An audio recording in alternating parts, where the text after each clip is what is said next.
Hey guys, it's Mrs. Cutting, and I'm going to show you how to do the practice making tables classwork. So this is a Google form, and the directions, which are real tiny up here, say use a table to solve the problem set. So you're going to, on a piece of paper, make the tables and use those to help you solve the problems. Tomorrow I'm going to be coming around and making sure you have those tables done. Okay, so the first one says 12 eggs cost $3. How much do 24 eggs cost? So I'm going to make my table.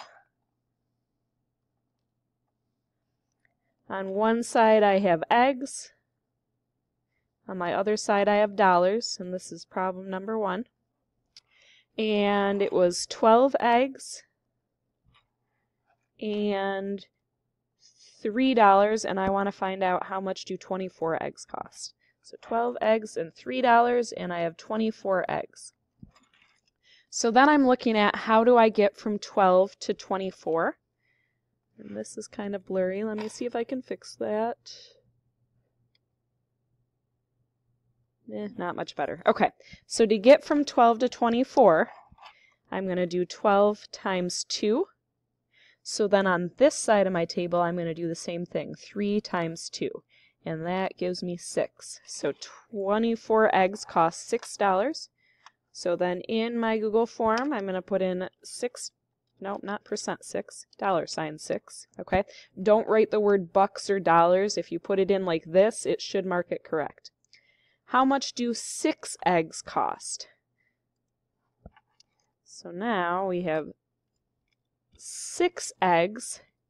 So I can go from the 24 and divide by 4, or I could go from the 12 and just divide by 2. That seems a little bit easier to me. So I'm going to do 12 divided by 2 to get down to 6. And I'm going to do 3 divided by 2. And you can use a calculator if you need to, but that's going to give me $1.50 or 1.5. So I'm going to type that in. How much does 1 egg cost?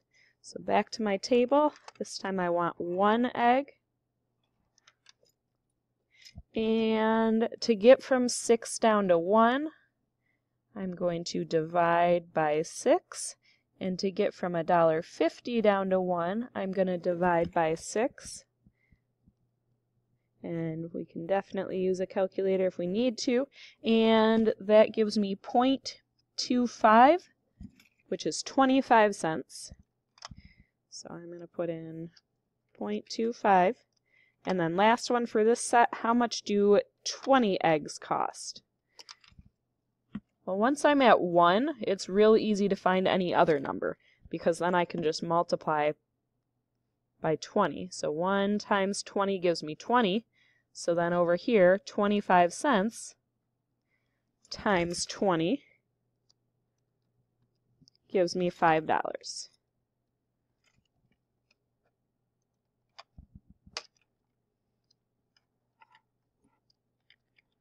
So then I click Next. And now we have another problem set. So this whole section is going to be a second table. And then there should be 4, 5, 6 of them. Yeah, I think 6 of them. All right, and I will see you all tomorrow.